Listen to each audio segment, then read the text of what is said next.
Welcome to the Patriots Pulse post-game show. I'm your host, John Sirianidis.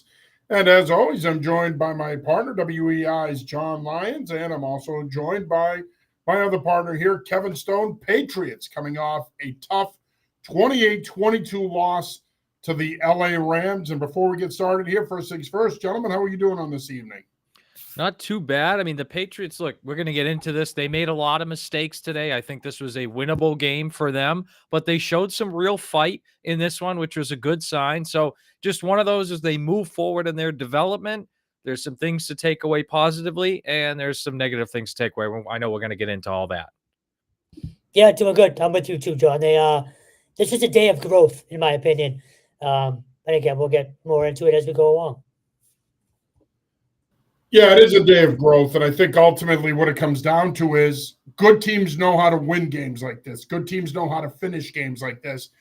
And we can debate whether they're a good team or not. The bottom line is they're not there yet.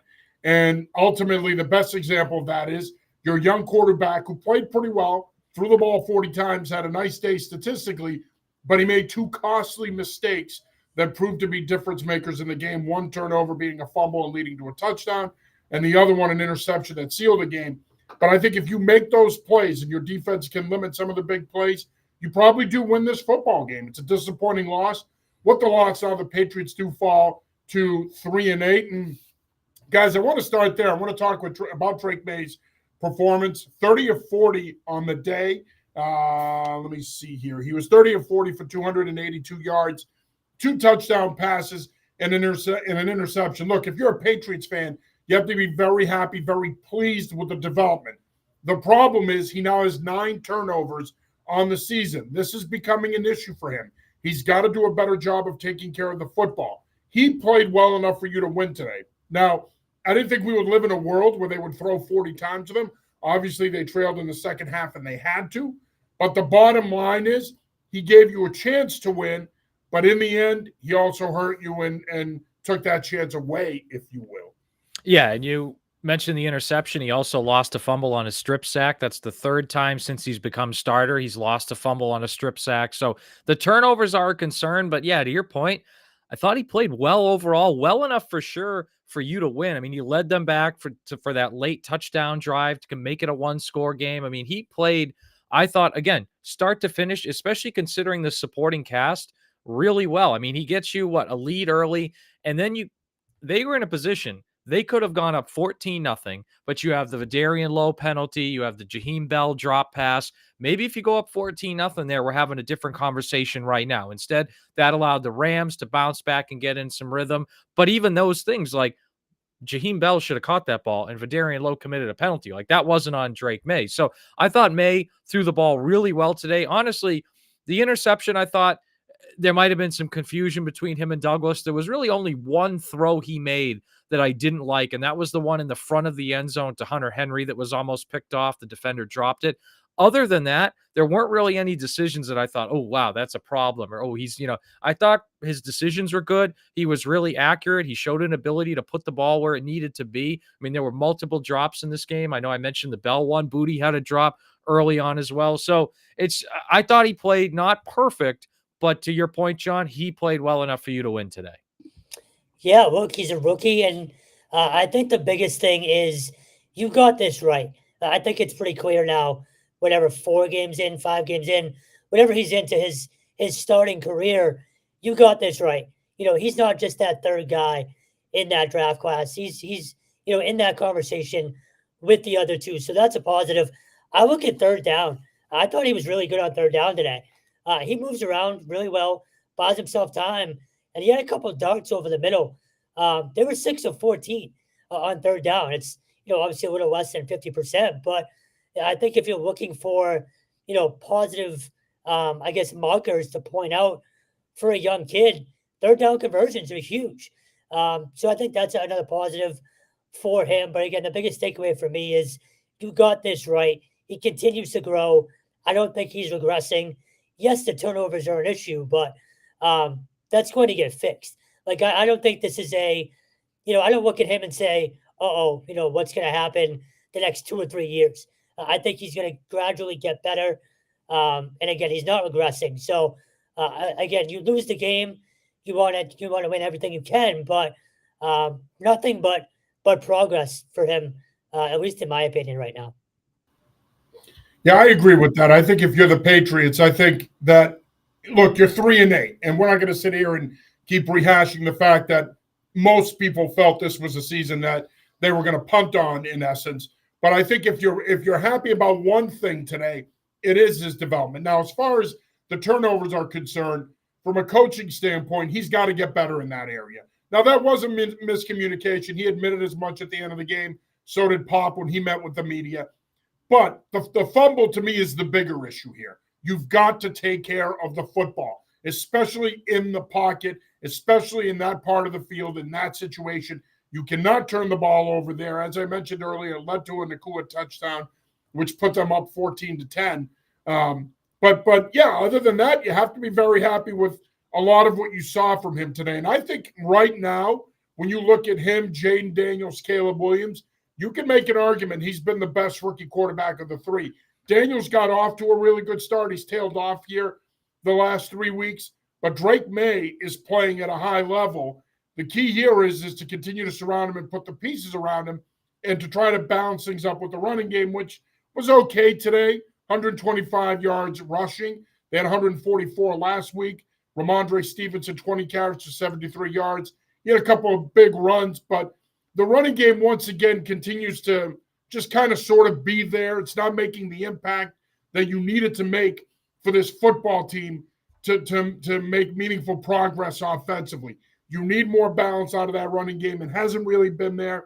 It's been better the last couple of weeks, but for this team to win football games and close games out, that running game needs to be a hell of a lot better than it's really even been the last 2 weeks, let alone this entire season.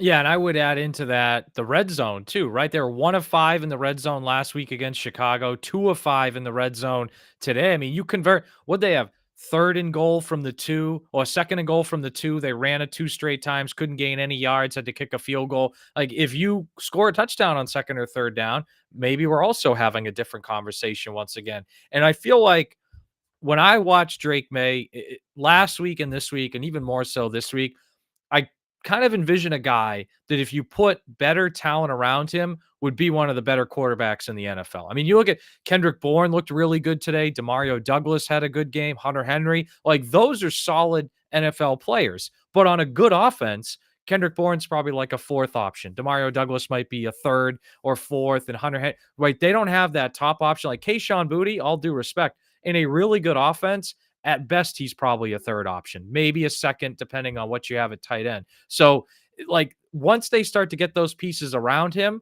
I think he's really going to accelerate because you see him getting better and better. And the offensive line, look, you had the low penalty, which was a killer. The strip sack is partly on May, but the O-line also got smoked there. The O-line's been a little bit better over the past few weeks, but still not a good offensive line. You start putting some of these good pieces around May, I think we can see the tools that he could be one of the best quarterbacks in the NFL. John, not to cut you off there, I think you bring up a good point.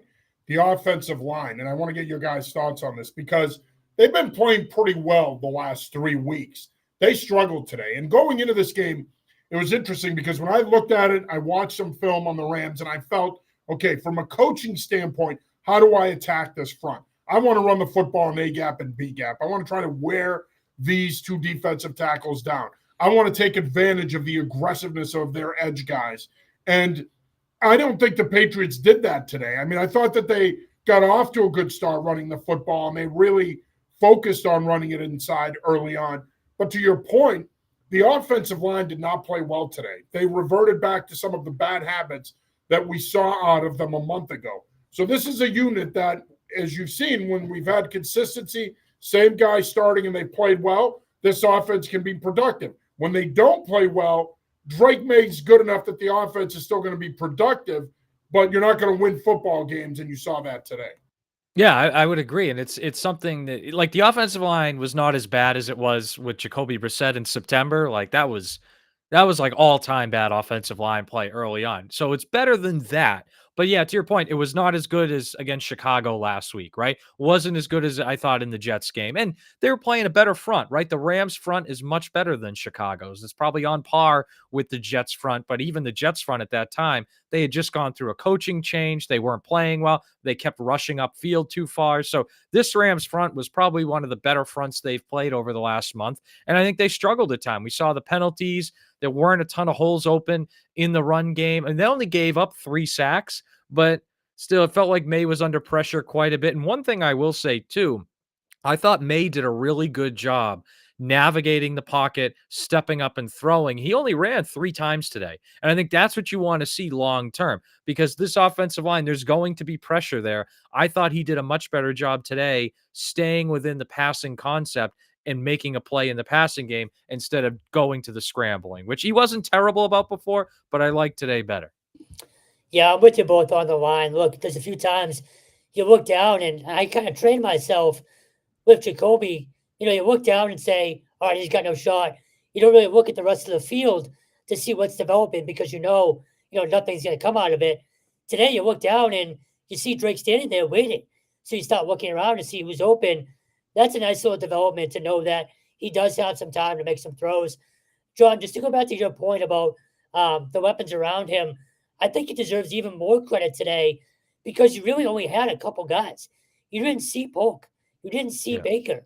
So he was only throwing to the tight ends and Booty really for the entire game. So to make that work and still have a chance to win the game in the end, I think it's commendable that he's, being taken or taking what he's been given and still trying to make it work and, not throwing a Mac and throwing a hissy fit or anything like that. So I've talked about this every week. His demeanor, both on and off the field, might be what impresses me the most. He's a perfect team guy right now for this kind of team as they kind of grow into themselves. And good friend Lauren Gaudette joins the show. I noticed that Van Pelt was allowing May to throw in one-on-one situations as much as running full field progression concepts. Lauren, thank you for joining as always. We do appreciate you. I don't think that they're holding back here schematically. I think that they're running the full playbook here. I think that they're running full game plans. I don't think that they're spoon feeding him. I mean, he plays a lot at the line of scrimmage, so obviously he's got free reign when it comes to audibling and getting out of stuff he doesn't like. I think the bottom line is, and this kind of lends itself to Kevin's point about who he was throwing to, I just don't think he has a lot around him. And we haven't, obviously Polk and Baker are not there yet. They're not going to be guys this season, at least, unless they come along at the end of the season. They're not going to be guys that are going to contribute enough to make an impact. It's going to be Pop Douglas, who got off to a hot start but then tailed off. It's going to be Booty. It's going to be the tight ends. It's going to be the backs out of the backfield. Polk's got the 2 touchdown receptions, but had a huge penalty there, which that makes my blood boil. And I tweeted about this earlier, or X, or whatever the hell you call it nowadays. But I said this on X about it. It's driving me nuts. And Jon, you and I have talked about this before. I'm sick and damn tired of these NFL coaches continuing to try to insert receivers into blocking schemes in short yardage situations. Cut the crap. It doesn't work. It's dumb. That dude is thin as a rail. Why the hell are you asking him to do that in that situation? That's just bad freaking coaching. And I'm so done with it. It's so stupid to me. Use common sense. And then he gets a penalty, and that proves to be a drive killer. So it's just, it's stupid things like that, which I do want to get into Mayo and the coaching because it was shoddy at times today. And I don't think he did a good job after the game explaining himself in their thought process. But to get back to Kevin's earlier point, Drake May is making this team better. He's making the guys around him better, which when you have a quarterback that can do that, that's a franchise quarterback. Those other pieces around him, though, they need to step up. Yeah, I mean, I agree completely. And it's funny, your point about Polk. I mean, you and I have been talking about that since August, right? Like, why are you lining this guy up as a wing player and trying to either use him as a pass chip blocker or in the run game? Like, it just doesn't add up. And that was a thing, too, like about Alex Van Pelt today. It was a very Jekyll and Hyde type game from my view on Alex Van Pelt, because I thought early on They were mixing up formations. They were mixing up personnel groups. They were using motion. They were getting guys open. Like that touchdown play to Kendrick Bourne. They had Stevenson flare out to the side. It drew a linebacker, which opened a window for the throw to Bourne. Like that was a really nice play design. But then I felt like, and this is something I feel like we've talked about 8 times already on this show over the season, wasn't enough adjustments along the way once you got into the flow of the game. Long dry periods for the Patriots offense. And that goal line situation, like John, you hit the nail on the head with the Polk situation on that 3rd and short there, and then he has the penalty. But even that situation I mentioned earlier, when they were 2nd and goal from the 2, you call back-to-back run plays, and I'll have to go back and check, but at least one of them, I think Kayshon Boutte was like in a 3-point stance or something. Like it just didn't make sense to me what they're doing there. Then they can't gain the 2 yards. They have to kick the field goal. So there was just, again, and even the last drive. So before May threw the interception, he got sacked. I think it was coming right out of the 2-minute warning. He got sacked, or right before. And it was like they ran a play that had all deep action on it. There were no underneath routes. And I'm like, you're in 2-minute drill and there was no check down there, or at least none of it. Like it just, again, very Jekyll and Hyde game from my view of Van Pelt, because early I thought they were on it and they were really good throughout most of that first half. And then it really just, outside of that Vidarian Lowe touchdown catch, which was awesome. I know it looked like a young John Serenides out there, but it other than that, not a lot of creativity or stuff to keep the Rams off balance. He did look like a young me in that situation. Yeah. But one thing I will have to say, and I said this to people after the game in the elevator, and it drives me up a wall. And I'm going to bitch about coaching again. But so in the NFL, they have to announce that an offensive lineman is eligible. So they announced Lowe as being eligible. So at that point, the Patriots are in a 6-man offensive line, okay, not counting the tight end. So they have 6 offensive linemen and a tight end. At that point, once the white hat says that 59 is an eligible receiver, you would think that the Rams would say, okay, that guy can release. We got to make sure that he's covered. Nope, they don't. Instead, he takes a slam release. He flares to the front pylon of the end zone, and he's wide open. Like, This is what drives me nuts about coaching in this league. It sucks sometimes. It really does. High school and college coaching is better. You actually have to coach at those levels. You can't just trot out your 47 and win on talent, which in this league, half the guys win on talent. They don't outthink anybody.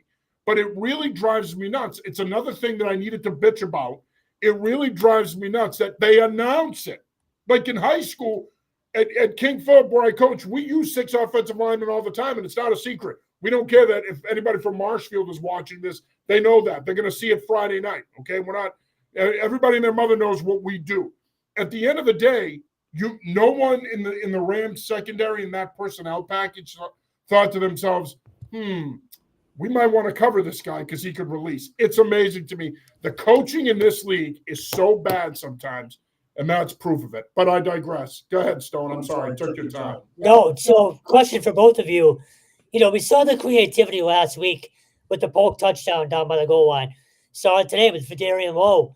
Where was it on the 3rd and 2? Like, is that just a brain fart?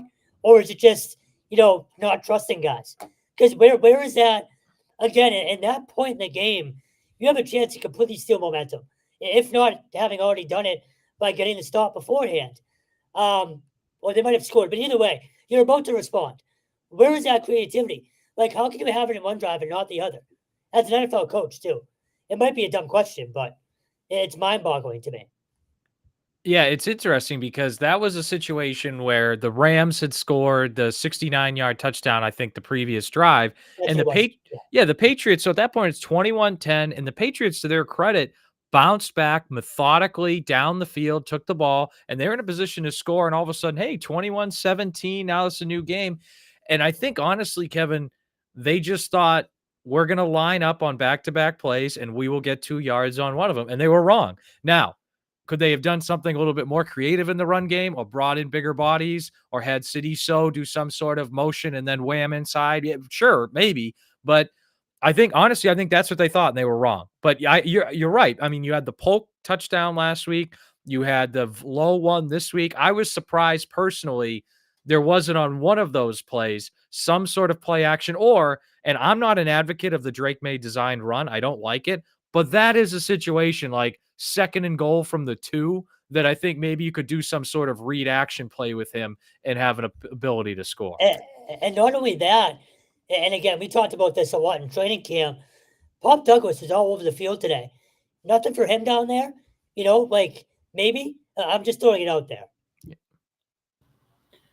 Yeah, I mean, look, I think these are all valid points. I think at the end of the day, it's hard to call an offense. And I know people will say, well, that can't be the out. You can't use that as an excuse. Well, it's true, though. You're always defending coaches, but it is. It's hard to call an offense.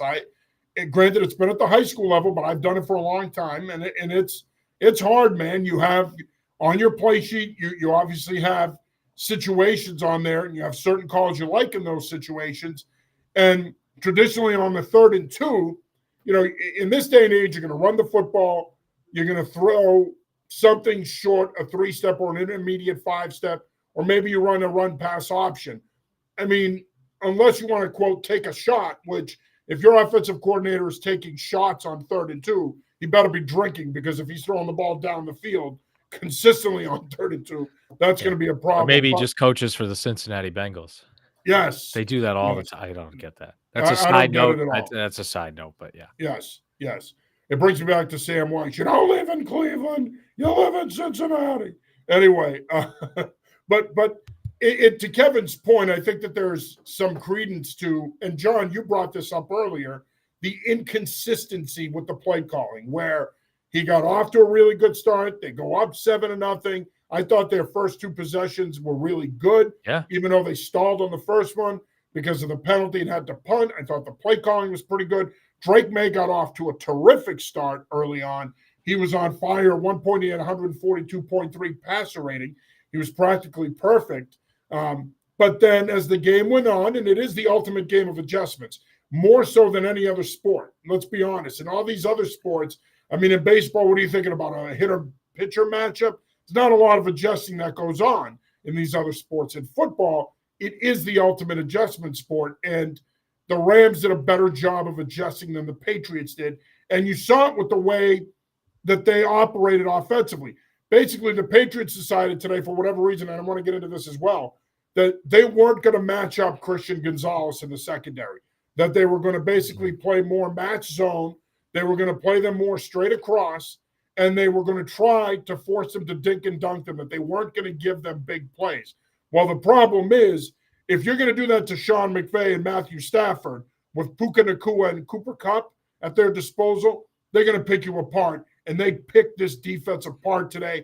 I thought it was an abysmal performance by this defense, coming off a dominant performance against Chicago last week, a Chicago team that played much better today in the 20-19 loss to my beloved Packers. But I think at the end of the day, and Mayo was asked about this after the game, why didn't Christian Gonzalez travel and match up on one of those guys? He didn't really answer the question. He kind of mumbled through it, saying something about that was the plan and that's what we're doing. But a lot of members of the media were perplexed by that. I could hear the chatter in the press box, in the locker room. It was mind-boggling to me too, John. I didn't understand it because Nacua and Kupp are 2 of the best receivers in the league. You got to try to take one of them away. To me, I would have matched up Gonzalez as much as I can on Nacua. I didn't understand the plan there. Yeah, and you have 3 guys in Gonzalez and the 2 Joneses that are really athletic, man coverage capable corners. And I know Jonathan Jones, and I tweeted about this during the game, my favorite player on the team. I think he slipped athletically a little bit, but he's still a really good athlete. And Gonzalez, we know how good he is, and Marcus Jones. Why would you not want to match them up, man cover? And the one time you did it, you went cover 0 and they threw a 69-yard touchdown pass because John Jones got beat. Like, other than that, you're playing zone. I didn't like the defensive plan in this game. I didn't like the execution. Patriots got almost no pressure on Matt Stafford in this game. And my biggest issue, though, was the chunk plays early in drives. I went back and looked, guys. The Rams had 10 drives today, including the final kneel down, 10 drives. They had a play for 10 or more yards on the first or second play of a drive, 7 out of the 10 drives. I mean, you're not going to, and by the way, out of those 7 plays, 2 of them were touchdown passes, the 69-yarder and then the 12-yard touchdown pass after the strip sack of Drake May. So when you're starting out 7 out of 10 drives, giving up a play for 10 or more yards, I mean, you're not going to stop really anybody, especially an offense that is Stafford, Nakua, Cooper Kupp. And this was something coming into the game. And I'm curious what you guys thought. I thought the most underrated part of this game was it was by far the best coaching staff the Patriots are going against this year. I mean, Sean McVay and that group, Super Bowl champion staff, great, one of the most respected coaches in the league. They really hadn't faced any, maybe if you want to include Kyle Shanahan, but he hasn't won a Super Bowl, but they hadn't really faced a coaching staff like this all year. And it felt like the Rams, especially when the Rams are on offense, largely were a step ahead of them. So Mayo was oddly defiant, to John's point earlier. So I'd like to think tomorrow when he meets the media in the morning, there's maybe more of an explanation there. But on the flip side, as much as we're killing them, and rightfully so, they held LA to 2 of 8 on third down, which means you got off the field, which is something they've struggled with all year long. So on the bright side, again, and you had a chance because of a stop to go win the game late. So while, yes, they deserve to get killed for that, they still gave up 402 yards of offense. Again, you got off the field a lot more than you have been today. So ultimately, I'm hoping they can build off of that. Yeah, I think ultimately what it comes down to is that it was perplexing to me as well. But what it comes down to is you didn't get enough pressure on Matthew Stafford. No, and in a game like this, if you're going to play matchup zone on the back end and you're going to give them spots to run into, you better get pressure on him. And I said that in my game plan earlier this morning, where I felt that if they were going to have any shot of winning this game, they needed to find a way to bring 5 or more on a consistent basis. You needed to get pressure on him. You needed to be active with your front like you were last week. They needed to do a lot more with TE stunts. They needed to bring more daggers off the edge. They didn't do those things enough. And he had enough time where he could get the ball out quick. And those guys are 2 of the best route runners in the league, especially Kupp. I mean, they know how to get open. They do such a great job of creating separation on route breaks that it's hard to cover them. I mean, they give you a workout, and they both had huge games today. I mean, when you look at the 2 of them as the top receivers for the Rams, Nakua, 7 catches, 123 yards, and a touchdown. Cooper Kupp, 6 catches, 106 yards, and 2 touchdowns, including the 69-yarder. And to Kevin's point, when Mayo was asked about that, one of the comments he made that I thought was pretty interesting is, to Kevin's point that he was being defiant, he said, well, 69 yards on that, in terms of Kupp's numbers, 69 of those yards came on 1 catch. I'm like, okay, fair point. I mean, if you want to play that game, then he had, 36 yards on 5 catches. But you still gave it up. Like, it's not like gave it up. Yeah, like you still called cover 0 blitz. You still didn't execute the assignment. And you still gave up the 69-yard touchdown. Like, okay, like if Jonathan Jones makes the tackle, yards. I'm sorry, I suck at math. Whatever. That's all right. But like if Jonathan Jones makes the tackle there, let's say it's a 30-yard catch, so you're still giving up 70 yards on 6 catches and maybe more going on. Like what? Like I don't know. Like I get what he's saying, but it'd be one thing if Kupp was the only one that did anything. But when Nakua had a big day too on top of it, and they threw a touchdown pass to, I think, one of the tight ends too, right? Like Parkinson. Like that's the thing. It's not like this was a 17-7 game, and this was one time where like you gave up 28 points and 402 yards too. Yeah. Yeah, no, I agree. It's to take a swing there, but it was disappointing, and I think to me, moving forward, Christian Gonzalez has had a Pro Bowl caliber year. Yeah, he's one of the best corners in the league. He is your best defensive player. Use him accordingly, okay? And I think that's important here. I mean, again, you have a plan going into it.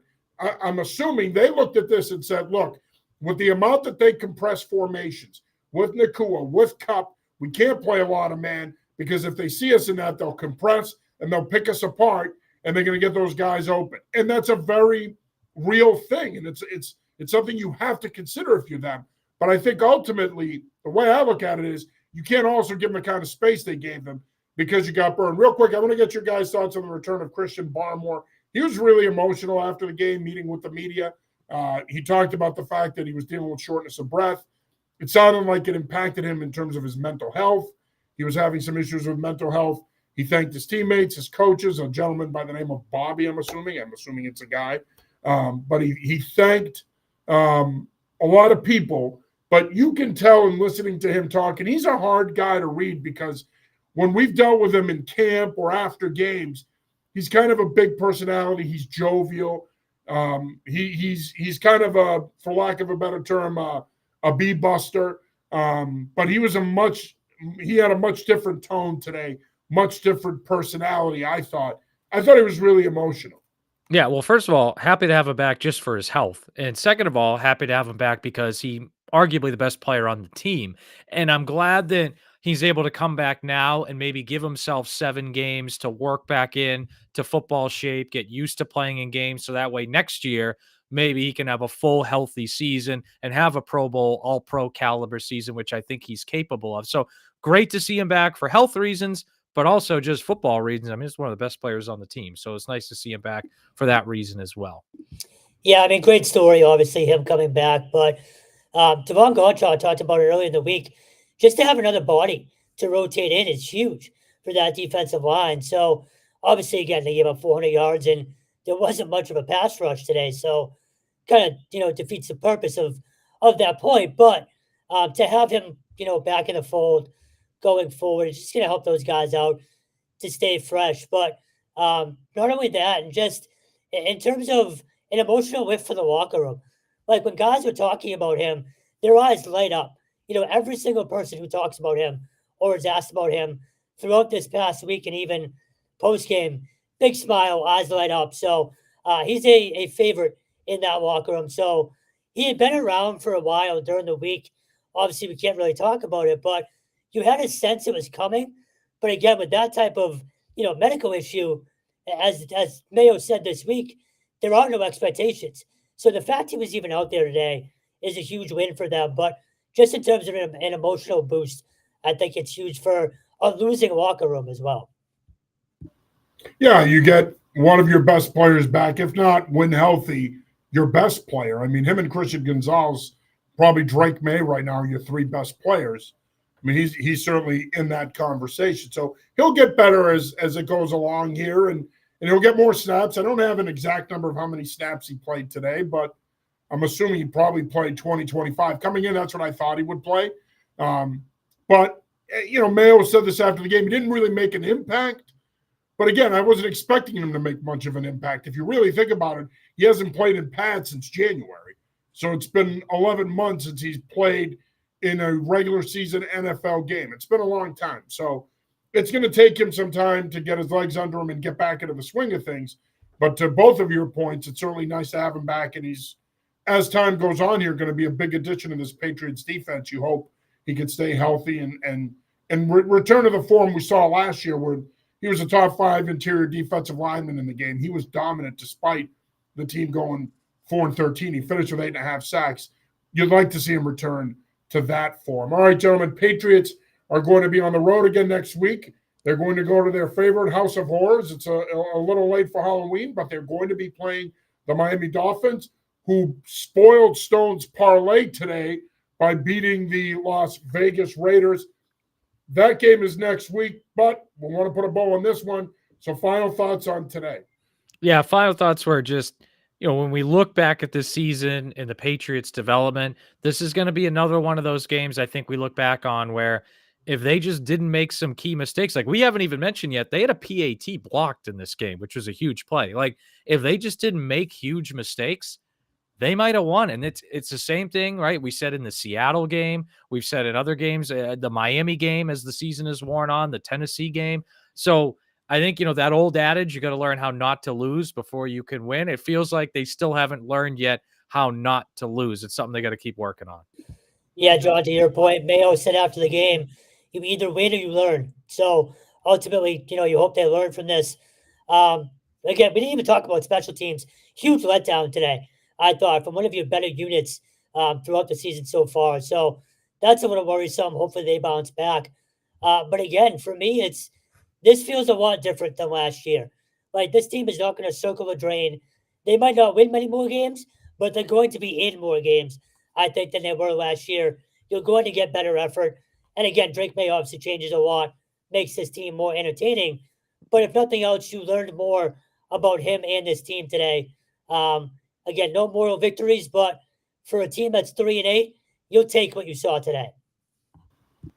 Yeah, it'll be interesting if they do win more games than last year. I still think they can. I mean, remember Yeah, they won 4-13 last year, and they won 2 of those 4 games the last 3 weeks of the season. So they certainly can win more than 4 games. They only need to win 1 more to match it.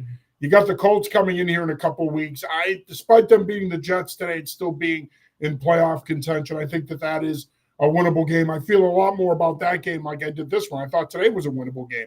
Next week will be winnable too, despite their struggles through the years in Miami. Miami is starting to play better. Tua's starting to get back into form, and all of a sudden now they've won 2 in a row, and they're starting to get hot. So it's not going to be easy to go down there and win for sure next week.